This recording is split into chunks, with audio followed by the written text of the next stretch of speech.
In this video, my friend, I'm going to share 5 strategies with you that's going to help you boost your productivity even in the times of uncertainty. You don't want to miss this one, all right? Dimitri here. Let's get right into it. First of all, I would like to answer some questions. I know that some of you are already asking questions. Why do we have to learn productivity from top athletes? So why does the world of sport have to do with business? I'll give you just a very simple answer. In 2009, there was a book released by Christopher McDougall. I believe the book was called Born to Run. The book was simply talking about the history of mankind as far as running was concerned. In this book, the author goes on to show that yes, from a very, very long time ago, our ancestors used to have a very simple habit. They used to run, either running away from predators or running towards the prey that they were trying to capture as far as dinner was concerned. And one key thing they will do from time to time that will differentiate them from any other predator out there, you know what it was? They were able to run for a very long time to the point where they were simply going to get the prey to collapse because they could not keep up with the people running after them. So they could maintain that pace. They could run for 3, 4, 5, 6 hours non-stop to the point where the animals eventually simply collapse and say, yes, I can't keep up anymore. These people behind me are just relentless. I'm just going to lie down and hope that they're simply going to not see me and see somebody else because I don't want to be the dinner, but these people are simply relentless. So from this book, we learned that race or running has always been part of our DNA. Some people run for fun. Some people run and become athletes, and others run different races as far as the world is concerned. You may not be a professional athlete, but in your own way, you are a runner. In your own way, you are a long-distance runner. You could be a CEO, you could be a director of a major company, but because what you do on a daily basis consists of a series of races that you have to consider, you have to see yourself also as a runner. So therefore, there is something that you can learn from professional runners when it comes to the ability to run properly. And in this video, I'm going to share 5 strategies that are going to help you precisely boost your productivity even during this time of great uncertainty. As a matter of fact, I was just reading a few days ago, there was an article written that was just talking about a survey that was conducted about 2 years ago across the globe, and over 10,000 respondents simply said that yes, these times of uncertainty have caused productivity to go down by about 80%. So people are not working as much as well as they used to do a few years ago. Why? Because the uncertainty is simply clouding the judgment and simply causing them to perform from a place that's less than optimal. But before I get to that, let me just give you a story. In 2008, during the World Championship for swimming, Bob Bowman, the coach for Michael Phelps, decided to do something completely unconventional. Just a few minutes before his top athlete, his top protege, was about to step into the swimming pool, he decided to intentionally step onto the goggles that he was going to use for the race and simply to crack them. And unfortunately or fortunately for Michael Phelps, he didn't realize it was a crack until he decided to dive into the water. And as he started swimming, he realized that yes, my goodness, I can see all of a sudden that water is leaking into my goggles. It felt like it was the moment where it was in a special training for the Navy, where they would simply intentionally open your goggles and start putting water inside. But somehow the water was actually leaking into the goggles. But he said to himself, no matter what's happening, I need to maintain my composure because my training is about execution. My training is about the process, not so much about what is happening as a problem. So he decided to simply maintain his composure and keep swimming until eventually he won. He won because instead of focusing on the problem, instead of focusing on the distraction, he simply started counting the number of strokes that he was taking towards the wall. And by that point, he realized that yes, The fact that I cannot see, the fact that my goggles are filled with water, I mean that basically I'm completely blinded. I don't know who's on my left, I don't know who's on my right, I don't know what they're doing. So the only thing I have to focus on is myself. So he started focusing on himself, and guess what? And because he was simply focusing on the process and the execution, guess what? He won. It's only after the race that his coach went and said to him, you know what? Yes, I intentionally step on your goggles because I really wanted to throw you off. I wanted to see how you react when it comes to the unexpected. Guess what? Life is quite funny because in 2008 still, as he goes to the Olympics, Summer Olympics, or the 200-meter race, at one point during the race, he realized that, my goodness, what is happening here? Is it my coach did something to my goggles again or what? Because his goggles were filling up with water again.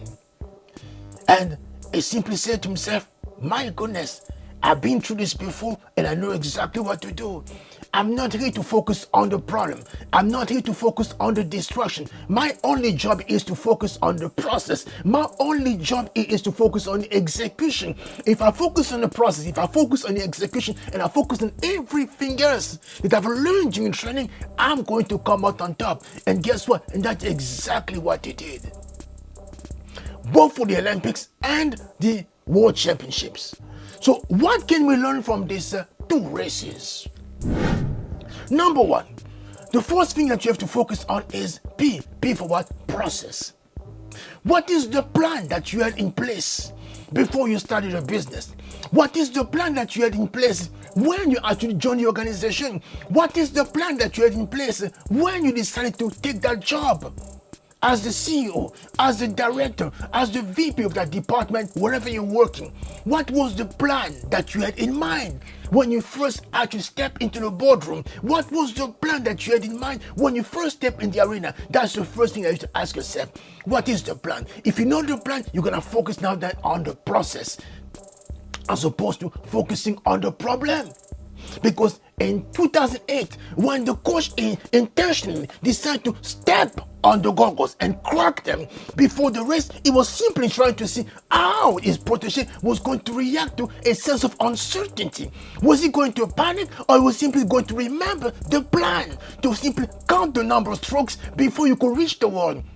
I was going to panic and start focusing on the problem. That's number one, P for process. Focus on the process as opposed to the problem. E for what? E for execution. What is the next thing you're supposed to do as opposed to the distraction that had basically now all over the place as far as you are concerned? Because this young man, back in 2008, he couldn't basically start asking himself the question, my goodness, these goggles are now completely cracked. They are broken. I don't know what the person next to me is doing. I don't know what the other people are doing on my left or right. So I need to have a sense of certainty as far as what they are doing. Am I behind or am I ahead? How far ahead am I? How beyond am I? What is happening? Am I cursed or what is happening to me? So instead of focusing on all these different potential distraction that was coming his way, guess what he decided to do? He simply decided to focus on execution. What are the next steps? Because once you know what the next steps are, you always know exactly what to do as far as whatever you're facing is concerned. E for what? Execution. A for what? Alertness.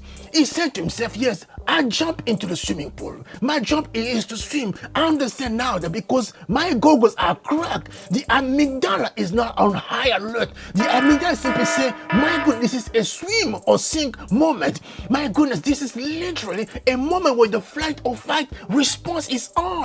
What are you going to do? He simply say, yes, I'm going to write on it. I'm going to say, yes, this is an extra boost as opposed to being in the water just contemplating, going slowly. No, my body is now on high alert. So I'm going to ride on the alertness that this problem, this distraction is actually putting in front of me. My brain is on high alert. So I'm going to write on it. So A for what? Alertness. K for what? Knowingness. As he jumped into the water, he said to himself, I've been swimming for quite a long time. I've been spending quite a long time in the water. And I've been spending quite a long time with my coach. I know swimming pool ins and out. I know exactly how to behave around the water. I know exactly how to carry my body in the water. So I know exactly how to glide through the water. My knowledge of the water and my knowledge of my own body is to a point where it's about knowingness. And once I get to the water and I start moving, my body will know exactly what to do because my body has been conditioned to know exactly what step to take. And if I focus simply on the steps, the knowingness is simply going to carry me through. And the knowledge is simply going to carry me all the way to the finish line. And not just to the finish line, but to the podium. And not just to the podium, but basically to the number one position. And that's exactly what he did, both at the World Championship and at the Olympics. Careful knowingness. As for what? Serenity. He said to himself, I know these goggles are now completely cracked. I can see clearly as far as the water is concerned. Someone before the race must have stepped on this goggles because I can see a crack. I can see that, yes, someone must have stepped on my goggles. But who's this crazy man or woman will decide to basically step on my goggles? Is it someone from the country? Is it someone from my team who's simply jealous of what is happening?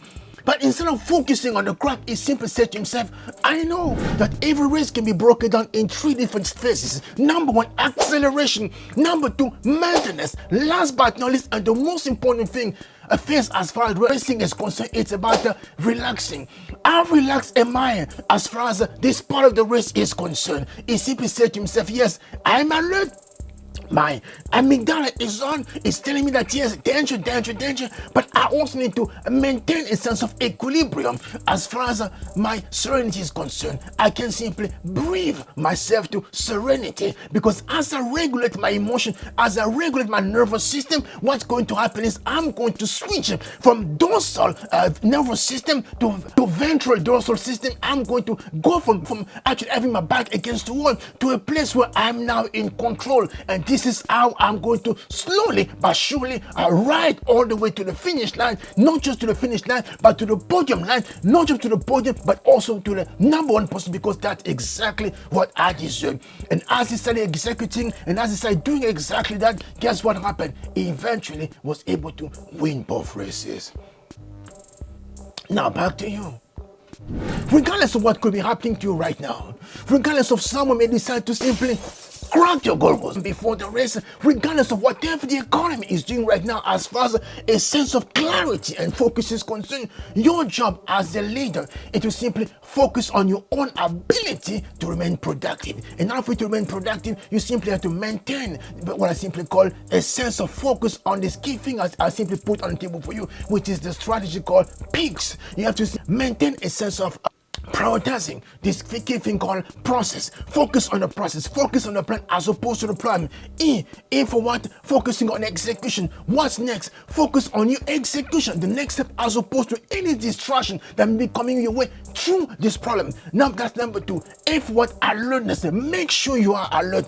How hydrated are you? How rested are you? If you feel like this problem is actually getting to you, consider the 10 minutes rule that was established by Steve Jobs. After 10 minutes, take a break from your job, go for a walk, go forest bathing, go running, and when you come back, you're going to have a fresh perspective on what you're actually dealing with. A for what? Alertness. K for what? For knowingness. You've gone to school, you got your degrees, you got your MBA, you got your PhD, you got all this experience, you got all this work experience, you got all these skills, and because of that, you know your stuff, you know your business in and out, so there's no need to panic because your mind knows exactly what to do. That careful knowingness. And last but not least, as for serenity. If at any moment you feel like, yes, because of the cracks as far as the goggles are concerned, I feel like I'm losing my sense of serenity, my friend, remember to breathe. Take a moment, take a few moments just to simply breathe until you can feel that, yes, my nervous system has gone back to a place where it's supposed to be. I moved from dorsal now to ventral nervous system, and therefore I feel like I'm more in control. And when you reach that point, my friend, know that as long as you keep doing what you're called to do, you are going to make history the way you were so designed to do. All right, much love. I'm out.